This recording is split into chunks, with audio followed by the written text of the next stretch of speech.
সারা জীবন পানের দোকান করলাম, কি করলাম? সারা জীবন সবজি বিক্রি করলাম, সারা জীবন ছোট্ট একটা ব্যবসা করে খাইলাম, ছোট্ট চাকরি করলাম, জীবনটাই যেন বৃথা। মানুষের দর্শন, চিন্তা দর্শন এখন এমন।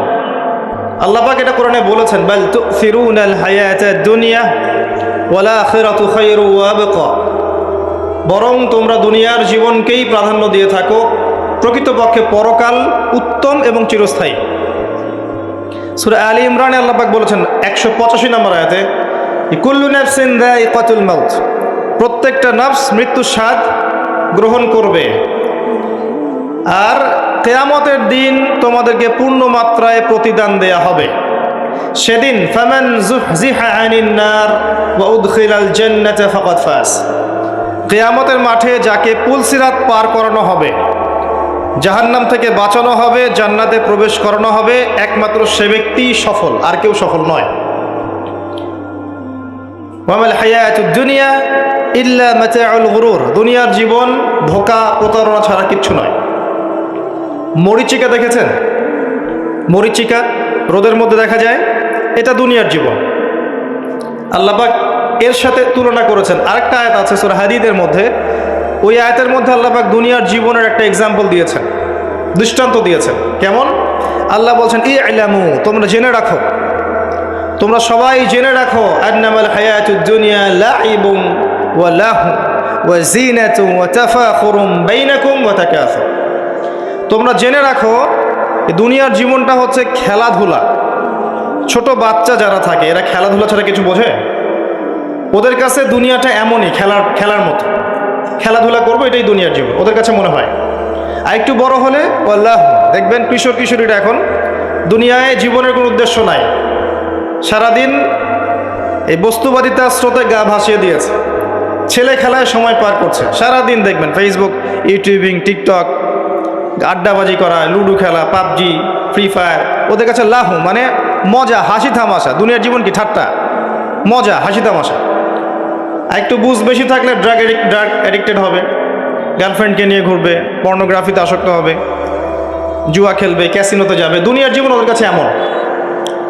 আরেকটু বড় হলে ওয়াজিনাতুম ওয়া তাফাখুরুম বাইনাকুম ওয়া তাকাসুর, আরেকটু বড় যখন হবে, ম্যাচুরিটি আসবে, তখন প্রতিযোগিতা, প্রাচুর্যের প্রতিযোগিতা, কে কত বেশি সম্পদ অর্জন করতে পারে, কার কত বেশি জমি আছে, কার কত সুন্দর স্ত্রী আছে, কার কত বড় চাকরি, কার কত বড় সম্পত্তি, কার কত বড় ক্ষমতা, জনবল কার কত বেশি। এই যে তাফাখুরুম বাইনাকুম ওয়া তাকাসুর, আল্লাহ পাক এটা সূরা তাকাসুরেও বলেছেন, আলহাকুমুত তাকাসুর হাত্তা যুরতুমুল মাকাবির, তোমরা প্রাচুর্যের প্রতিযোগিতা তোমাদেরকে মোহাচ্ছন্ন করেছে যতক্ষণ না তোমরা কবরে শায়িত হচ্ছ। কাল্লা সাউফা তা'লামুন সুম্মা কাল্লা সাউফা তা'লামুন, কখনো নয়, শীঘ্রই তোমরা জানতে পারবে। আবারও বলছি, শীঘ্রই তোমরা জানতে পারবে। কাল্লা লাউ তা'লামুনা ইলমাল ইয়াকিন, তখন ইলমাল ইয়াকিনে জানবে। একটা জিনিস পড়ে জানার নাম ইলমাল ইয়াকিন নয়, অনুধাবন করবেন যখন, তখন আপনার কাছে ইলমাল ইয়াকিন হবে। যেমন আপনাকে যদি বলি যে গোলাপ ফুলের গন্ধ আর রজনীগন্ধার গন্ধের মধ্যে পার্থক্য লিখে বলেন, লিখিত আকারে পার্থক্য বলেন বা ভাষায় প্রকাশ করেন, পারবেন? কথা বুঝতে পারছেন? গোলাপ ফুলের গন্ধ এবং রজনীগন্ধার গন্ধের মধ্যে কি পার্থক্য আছে আমাকে লিখিত আকারে দেন বা ভাষায় প্রকাশ করেন, পারবেন? এটা সম্ভব? মধুর মিষ্টি কেমন আর এই যে আপনার গুড়, এর মিষ্টি কেমন, লিখিত আকারে বলুন বা ভাষায় প্রকাশ করুন, পারবেন?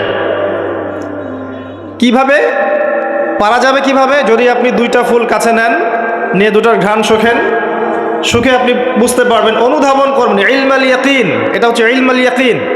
আপনার নিশ্চিত জ্ঞান হলো যে এই গন্ধটা এমন, এই গন্ধটা এমন।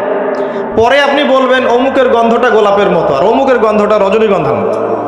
এই যে ইলমাল ইয়াকিন, মধু খান আবার গুঁড়ো খান, স্বাদ যখন বুঝবেন আপনি বুঝে ফেলবেন যে কোনটা কিসের স্বাদ। এই চাক্ষুষ জ্ঞানটাকে বলা হয় কি? ইলমাল ইয়াকিন। কবরের আযাব না ভোগ করলে মানুষ বুঝবে না পরকাল কি জিনিস, ওইটা ইলমাল ইয়াকিন। আমি বুঝাতে পারছি? কবর যখন চাপ দিবে নাউযুবিল্লাহ, তখন মানুষের ইলমাল ইয়াকিন হবে যে এটাই সেই শাস্তি।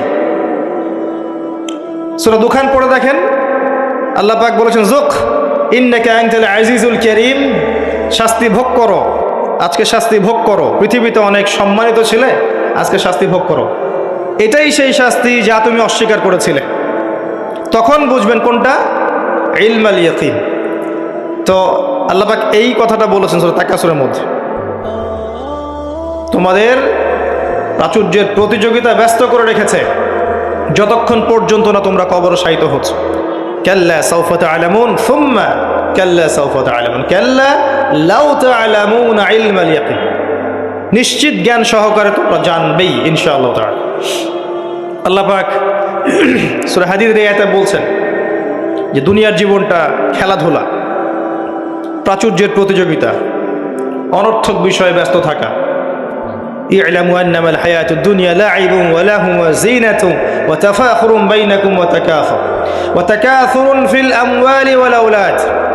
এই প্রাচুর্যের প্রতিযোগিতা হচ্ছে সম্পদের ক্ষেত্রে, সন্তানদের ক্ষেত্রে। এটা করি না আমরা? আমার এত সন্তান, আমার এত সম্পদ। আল্লাহ এটাই বলছেন, কামাসালি গায়যিন, এর এক্সাম্পলটা হচ্ছে এমন, কামাসালি গায়যিন আ'জাবাল কুফফার নাবাত। দুনিয়ার জীবনের উদাহরণ হচ্ছে এমন একটা বৃষ্টির মতো, ভালো করে বোঝেন, একটা বৃষ্টির মতো যে বৃষ্টিটা একটা মৃত জমিনে পড়লো। জমিনটা মৃত ছিল, এরপর জমিনটা সজীব হলো, হওয়ার পরে সেখানে ফসল ফলল। ফসলটা এক পর্যায়ে সবুজ হলো। কি হলো? সবুজ, শস্য শ্যামল হয়ে গেল। এরপরে এই ফসলটা হলুদ বর্ণ ধারণ করল। হলুদ বর্ণ ধারণ করে না শেষে? এরপর চাষি এটাকে কেটে ফেলল। এই যে বৃষ্টি পড়লো, মৃত জমিন জীবিত হলো, এই যেখানে বীজ দেয়া হলো, ফসল ফললো, ফসলটা সবুজ হলো, তখন চাকচিক্যময় চারপাশ, শস্য শ্যামল, সুজলা সুফলা, না? খুব ভালো লাগছে। এরপরে আবার দেখবেন ওইটা পিত বর্ণ ধারণ করবে, হলুদ হয়ে যাবে, চাষি ওটাকে কেটে ফেলবে। সুম্মা ইয়াকুনু ফাতারাহু মুসফাররান সুম্মা ইয়াকুনু হুতামা। এরপর এই যে ফসলটা কেটে ফেললেন, এটার খড়কুটা পড়ে থাকলো না? এটা দিয়ে আপনি জাল দিবেন, আগুন জ্বালাবেন, তাই না? রান্নার কাজে ব্যবহার করবেন। এই হলো দুনিয়ার জীবন। ওয়া ফিল আখিরাতি আযাবুন শাদীদ, আর পরকালের জীবনে স্থায়ী, এখানে আছে কঠিন শাস্তি, অথবা ওয়া মাগফিরাতু মিনাল্লাহি ওয়া রিদওয়ান, অথবা থাকবে আল্লাহর মাগফিরাত মানে ক্ষমা এবং সন্তুষ্টি। ওই দুনিয়ার ওই ছোট্ট জীবনটাকে যারা আল্লাহর বিধান অনুযায়ী চালাতে পারবে, পরকালে ওদের শাস্তির কোনো ভয় নেই। লা খাউফুন আলাইহিম ওয়া লা হুম ইয়াহজানুন। এই জীবনটায় যারা তাকাসুর, ভোগবিলাস, লাহু, এগুলোতে ব্যস্ত থাকবে, এদের পরকাল হবে আযাবুন শাদীদ, কঠিন শাস্তির। ওয়া মাল হায়াতুদ দুনিয়া ইল্লা মাতাউল গুরুর। এই হলো সূরা হাদীদের আয়াত। দুনিয়ার জীবন প্রতারণা ছাড়া কিচ্ছু নয়। অতএব তোমাদের করণীয় কি? তার পরের আয়াতে বলা আছে, ওয়াসাবিকু ইলা মাগফিরাতিম মির রাব্বিকুম ওয়া জান্নাহ। অতএব তোমরা দুনিয়ার জীবনকে প্রাধান্য না দিয়ে পরকালের দিকে ফোকাস করো, তোমার রবের পথের দিকে ফোকাস করো। ছুটে চলো, তোমরা ছুটে চলো সেই জান্নাতের দিকে যার প্রশস্ততা আসমান এবং জমিনের সমান। ওয়াসাবিকু ইলা মাগফিরাতিম মির রাব্বিকুম ওয়া জান্নাহ আরদুহা কাআরদিস সামাই ওয়াল আরদ উইদ্দাত লিল্লাযিনা আমানু বিল্লাহি ওয়া রাসূলিহি। এটা প্রস্তুত করা হয়েছে কাদের জন্যে? যারা ঈমান এনেছে এবং তদনুযায়ী কি করেছে? আমল করেছে। আল্লাহর প্রতি ঈমান এনেছে, রাসূলগণের প্রতি ঈমান এনেছে, তদনুযায়ী আমল করেছে। এই মুমিনদের জন্যে জান্নাত প্রস্তুত করা আছে। আল্লাহ পাক এই সূরায় বলছেন কদ আফলাহাল মুমিনুন। কথা বুঝতে পারছেন এবার? সফল কারা হয়েছে? এই মুমিনরা। আর আফলাহার সংজ্ঞা আল্লাহ পাক দিয়ে দিলেন, ফামান যুহজিহা আনিন নার ওয়া উদখিলাল জান্নাহ ফাকাদ ফাজ। পরকালে যে জান্নাতে যাবে, জাহান্নাম থেকে বাঁচবে, একমাত্র সেই ব্যক্তি সফল, আর কেউ সফল নয়। এখন কদ আফলাহাল মুমিনুন আয়াতের মধ্যে সাফল্যের সংজ্ঞা আপনি শিখে ফেললেন। দুনিয়ার জীবনের সাফল্য চিরস্থায়ী নয়, পরকালের সাফল্য চিরস্থায়ী। দুনিয়ার সবচেয়ে আরামে আয়েশে থাকা ব্যক্তিকে আল্লাহ পাক 1 সেকেন্ডের জন্য জাহান্নামে প্রবেশ করাবেন। হাদিস এসেছে, দুনিয়াতে আল্লাহ পাক যাকে সবচেয়ে বেশি নিয়ামত দিয়েছেন, one kind of Bill Gates. কথা বুঝতে পারছেন? ইমানদার ছিল না, কাফের ছিল, প্রচুর ধন সম্পদ আল্লাহ পাক দিয়েছেন। আল্লাহ পাক তাকে 1 মুহূর্তের জন্য জাহান্নামে ঢোকাবেন কিয়ামতের মাঠে, ঢুকিয়ে বের করবেন। বের করে বলবেন, দুনিয়াতে সুখে ছিলে? দুনিয়াতে কি সুখে ছিলে তুমি? তখন সেই ব্যক্তি বলবে, সুখ কি জিনিস আমি জানি না, সুখ শান্তি কি জিনিস আমি জানি না। 1 সেকেন্ডে এরপরে পৃথিবীতে সবচেয়ে কষ্টে যে ব্যক্তি ছিল, ধরে নেন আজকে সিরিয়ার মাজলুমদের মতো কেউ, বা প্যালেস্টাইনের মাজলুমদের মতো কেউ, বা আপনাদের এখানেও অনেক মাজলুম আছেন। পৃথিবীর বিভিন্ন জায়গায় এখন মাজলুমদের সংখ্যাই বেশি।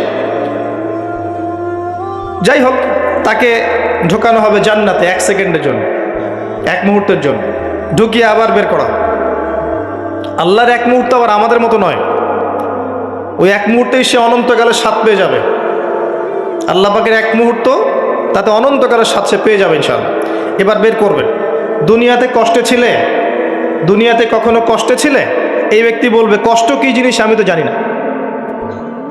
কষ্ট কি জিনিস আমি তো জানি না। অর্থাৎ এই হাদিস থেকে বুঝতে পারছি, দুনিয়াতে আমরা যে যত ভালোই থাকি না কেন, পরকালে যদি সফল হতে না পারি, দুনিয়ার জীবন বৃথা। ওই যে বাবু তোমার তো 16 আনাই বৃথা, একটা কবিতা আছে না, পড়েছিলেন? এখন তো এগুলা বই থেকে উঠিয়ে দেওয়া হচ্ছে মোটামুটি। ওমর ফারুক একটা কবিতা ছিল, পড়েছেন? এখন আমরা পড়েছিলাম, এখন এগুলো নাই। আস্তে আস্তে আস্তে আস্তে টেকনিক্যালি ভ্যানিশ হয়ে যাচ্ছে, মানে হাওয়ায় মিলে যাচ্ছে। সুবহানাল্লাহ। এই বিশ্বে কোনো কিছুই এমনি এমনি হচ্ছে না। এই বিশ্বে যা কিছু হচ্ছে এর পিছনে কোনো না কোনো কারণ থাকে। কারণটা ফাইন্ড আউট করতে হলে আপনাকে খিজির হতে হবে। কি হতে হবে? তাকে পাবেন কোথায়? কোথায় পাবেন? মাজমাউল বাহরাইন, 2 সাগরের মিলনস্থলে পাবেন।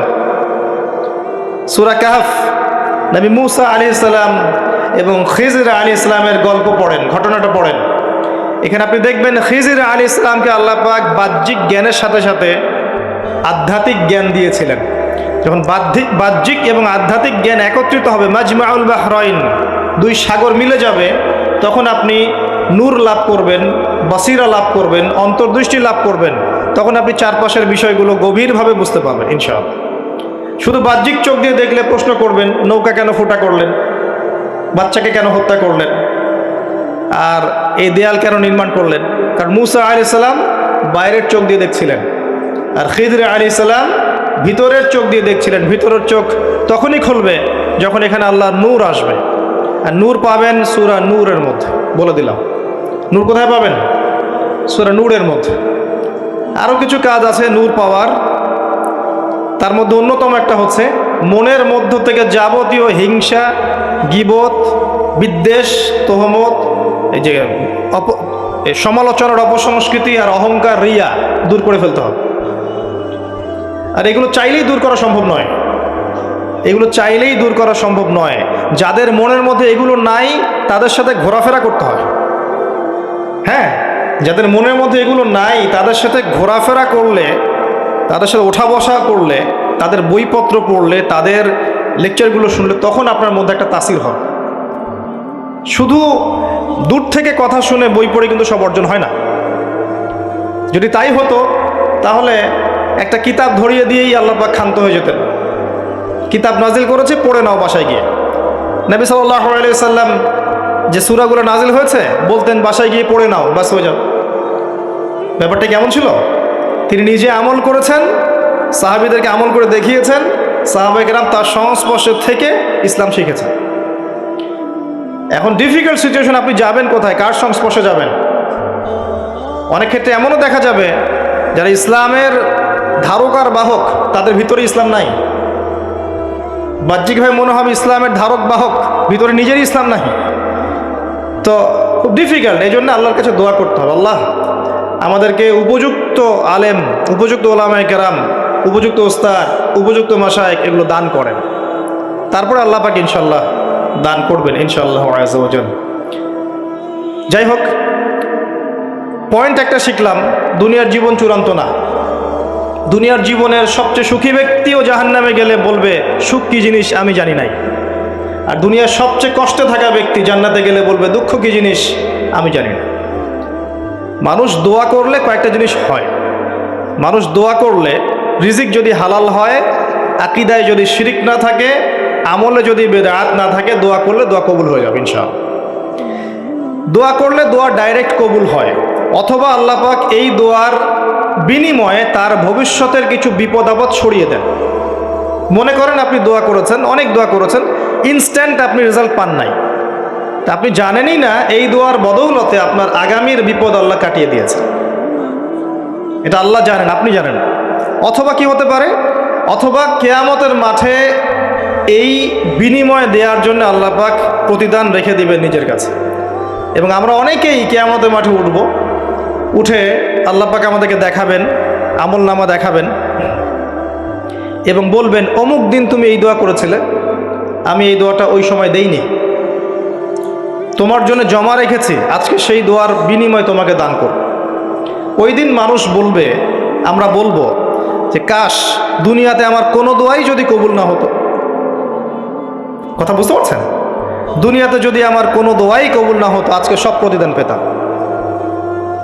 একজন অসুস্থ ব্যক্তি, যার দুনিয়াতে প্রচুর রোগ ছিল, কিয়ামতের মাঠে যখন দেখবে যে এগুলোর প্রতিদান কত হাজার হাজার নেকি সে পাচ্ছে, তখন সে বলবে দুনিয়ার পুরো জীবনটাই যদি অসুস্থ থাকতাম কতই না ভালো।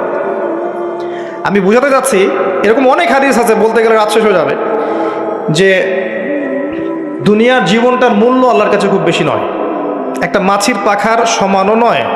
যদি হতো তাহলে কোনো কাফের মুশরিককে আল্লাহ পাক এক ঢোক পানি খেতে দিতেন না। আর আজকে আমাদের চিন্তা চেতনা সমস্ত বিষয় দুনিয়া কেন্দ্রিক। আমাদের পড়াশোনার উদ্দেশ্য দুনিয়া, ব্যবসার উদ্দেশ্য দুনিয়া, চাকরির উদ্দেশ্য দুনিয়া, আমাদের সামাজিক কাজগুলোর উদ্দেশ্য দুনিয়া, সব কিছুই দুনিয়া কেন্দ্রিক। আর আমরা সবাই মনে করছি দুনিয়াই দুনিয়া, এরপরে আর কিছু নাই। মনে রাখবেন, যে ব্যক্তি দুনিয়ার জন্য দুনিয়া করে, শুধু দুনিয়ার জন্যই দুনিয়া করে, সে দুনিয়া পরকাল দুটোই হারাবে। আর যে ব্যক্তি পরকালের জন্য দুনিয়া করবে, সে ইহকাল পরকাল দুটোই পাবে ইনশাআল্লাহ। কথা বুঝতে পারছেন? যে ব্যক্তি দুনিয়ার জন্যই দুনিয়া করবে, সে দুনিয়া আখিরাত দুটোই হারাবে। দুনিয়ার জন্য যদি আমি দিনের কাজও করি তাও হারাবো। কথা বুঝতে পারেন নাই? দুনিয়ার স্বার্থে যদি আমি দিনের কাজ করি, ইসলামকে নিয়ে দুনিয়ার স্বার্থ অর্জন করতে চাই, তাহলে দুনিয়া আখিরাত দুটোই হারাবো। আর যদি পরকালে আল্লাহ সন্তুষ্টি পাওয়ার জন্য আমি দুনিয়া করি, আল্লাহ পাক পরকাল দুনিয়া দুটোই দিবেন ইনশাআল্লাহ। আল্লাহ পাক আমাদেরকে বোঝার তৌফিক দান করুন, আমিন। আশা করি আমরা সাফল্যের সংজ্ঞাটা বুঝতে পেরেছি। কারা সফল হবে? মুমিনরা। এবার আসেন, মুমিন কারা? সহজ কথায় বলছি, যারা 6টা বিষয় বিশ্বাস করে। কয়টা? 6টা পিলারে যারা বিশ্বাস করে। 1 নাম্বার, মুহাম্মদ সাল্লাল্লাহু আলাইহি ওয়াসাল্লামকে জিজ্ঞেস করা হয়েছিল না, ইয়া মুহাম্মদ সাল্লাল্লাহু আলাইহি ওয়াসাল্লাম আখবিরনি আনিল ঈমান, আমাকে ঈমান সম্পর্কে বলুন। মনে আছে হাদিসটা? হাদিসে জিবরিল, মিশকাতের 2 নম্বর হাদিস মেবি, জি। আর মুসলিম শরীফের 9 নম্বর হাদিস। জিবরাইল আলাইহিস সালাম মানুষের বেশ ধরে নবী সাল্লাল্লাহু আলাইহি ওয়াসাল্লামের কাছে এসেছিলেন, তার হাঁটুর সাথে হাঁটু লাগিয়ে বসেছেন, বসে 4টা প্রশ্ন করেছিলেন। ইসলাম কাকে বলে, ঈমান কাকে বলে, ইহসান কাকে বলে, এবং কিয়ামত কবে হবে। নবীজি বলেছিলেন কিয়ামত কবে হবে এই বিষয়ে প্রশ্নকারী উত্তরদাতার জ্ঞান সমান। তখন তিনি আবার প্রশ্ন করেছিলেন, তাহলে আলামত কিছু বলে দিন। এর উপর বিস্তারিত আমার খুতবা আছে, শুনে নেবেন, ইউটিউবে আছে। তো এর মধ্যে একটা প্রশ্ন ছিল, ঈমান কাকে বলে। নবী সাল্লাল্লাহু আলাইহি ওয়াসাল্লাম উত্তর দিয়েছিলেন, আল ঈমান, ঈমান হচ্ছে আন তুমিনা বিল্লাহ, তুমি বিশ্বাস করবে এক আল্লাহর প্রতি। মুখস্থ করে ফেলবেন, এক আল্লাহর প্রতি ঈমান। ওয়া মালাইকাতিহি, তার ফেরেশতা মণ্ডলীর প্রতি 2 নম্বর। 3 নম্বর, ওয়া কুতুবিহি, তার আসমানি কিতাব সমূহের প্রতি, সমস্ত আসমানি কিতাব সমূহের প্রতি। 4 নম্বর, ওয়া রুসুলিহি, তার সমস্ত রাসূলগণের প্রতি বিশ্বাস করবে। 5 নম্বর, ওয়াল ইয়াউমিল আখির, পরকালের জীবনে বিশ্বাস করবে। 6 নম্বর, ওয়াল কদরি খায়রিহি ওয়া শাররিহি, তাকদীরের ভালো এবং মন্দের প্রতি বিশ্বাস করবে। এই 6টা পিলারের প্রতি বিশ্বাস করার নাম কি? ঈমান। বলেন তো আমার সাথে। 1 নম্বর আল্লাহর প্রতি, 2 নম্বর ফেরেশতা মণ্ডলীর প্রতি, 3 নম্বর আসমানি কিতাব সমূহের প্রতি, 4 নম্বর নবী রাসূলগণের প্রতি, 5 নম্বর পরকালের জীবনের প্রতি, 6 নম্বর কি? ভাগ্যের ভালো মন্দের প্রতি। এখন মজার ব্যাপার হচ্ছে, এই 6টার কোনোটাই চোখে দেখা যায় না। কথা বুঝতে পারছেন? এই 6টার কোনোটাই আপনি চোখে দেখতে পারবেন না। আল্লাহ দেখেছেন, মালায়েকা ফেরেশতা দেখেছেন, আসমানি কিতাব সমূহ, আগের আসমানি কিতাবগুলো দেখেছেন। আমি তো বারবার একটা কথা বলি লেকচারে, যে অনেক মুসলিম তো কোরআনও দেখেনি। এমন মুসলিম নাই? আছে। অবশ্যই আছে, দিন দিন